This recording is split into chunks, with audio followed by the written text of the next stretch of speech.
کابل میں یہ ہماری پہلی صبح تھی اور صبح سویرے ہم نے ناشتہ کیا۔ بہترین ناشتہ جو وہاں کے اس علاقے کے حساب سے تھا، ڈرائی فروٹ کے ساتھ بہترین ناشتہ کرنے کے بعد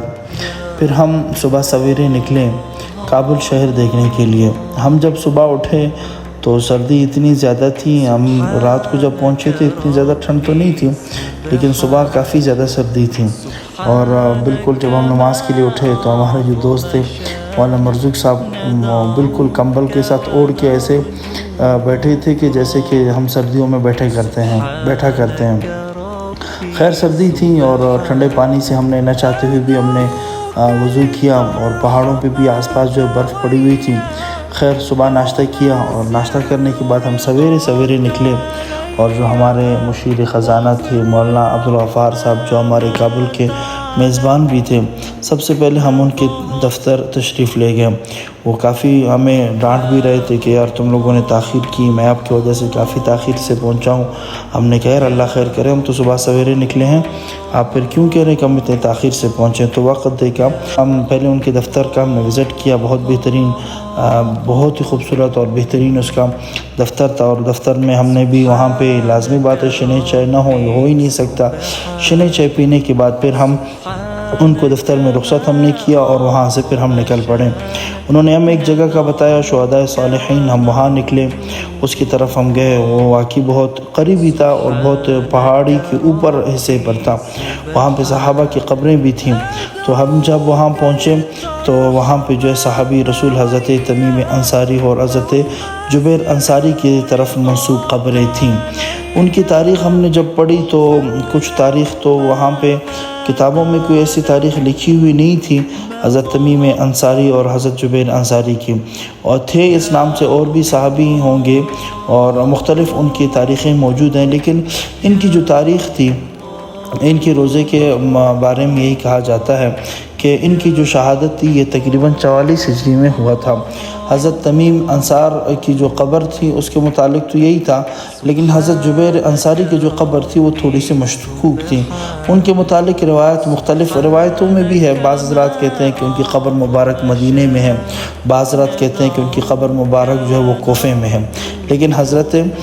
تمیم انصار کی جو قبر تھی اس کے مطابق ان کے متعلق یہی نظریہ تھا کہ انہی کی قبر ہے۔ جس کی بھی قبر ہو لیکن صحابی رسول کی قبر ہے، اور اللہ کے نبی کے ہر صحابی وہ اصحابی کا نجوم ستاروں کے مانند ہے، ہمیں ہر ایک کی اقتداء کرنی چاہیے، قبر ہو یا نہ ہو، لیکن ایک نسبت ہے صحابی کی، تو اس نسبت کی لاج رکھتے ہوئے ہم نے بھی روزے مبارک کی، ہم نے دیدار کی، وہاں پہ ہم نے دعائیں کی، کیفیت ہماری تبدیل ہوئی، شرک اور بدعات کا اڈا یہاں پہ ہمیں محسوس نہیں ہوا، بہت بہترین جگہ تھی۔ اور جہاں پہ صحابہ کے قبر ہوتے ہیں، اندرون سندھ بھی بہت سارے صحابہ کی قبریں ہیں، اور جہاں پر یہ بات منسوب ہے کہ صحابی کی قبر ہے وہاں پہ پھر آپ کو شرک اور بدعات بھی نظر نہیں آئیں گے۔ یہاں پہ بھی بالکل وہی سین تھا، شرک اور بدعات کا کچھ بھی آس پاس ایسا نہیں تھا، بہت بہترین مسجد بھی وہاں پہ بنی ہوئی تھی۔ حضرت جبیر انصار کا تھوڑی سی ہسٹری بھی وہاں پہ لکھی ہوئی تھی کہ حضرت عثمان غنی رضی اللہ تعالیٰ عنہ کی خلافت میں ایک لشکر حضرت عبد الرحمن بن سمورہ اور حضرت عبد الرحمن بن حبیب القریشی کے زیر سرپرستی میں ایک لشکر آیا، وہ شیستان جانا چاہ رہے تھے۔ شیستان شاید اس وقت کا کوئی علاقہ ہوگا، تو وہاں پر جب وہ گزر رہے تھے تو ان کا گزر کابل شہر سے ہوا،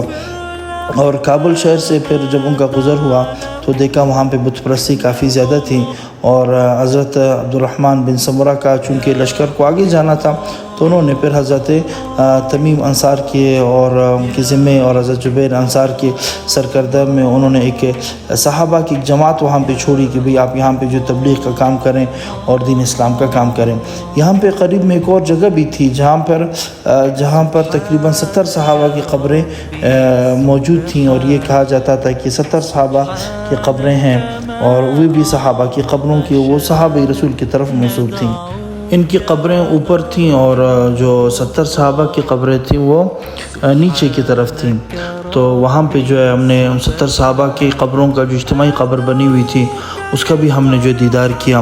اور دیدار کرنے کے بعد پھر ہم وہاں سے نکلے اور کابل شہر کا تھوڑا سا ہم نے دیدار مزید کیا، اور پھر ہم اپنے اگلے سفر کی طرف روانہ ہوئے۔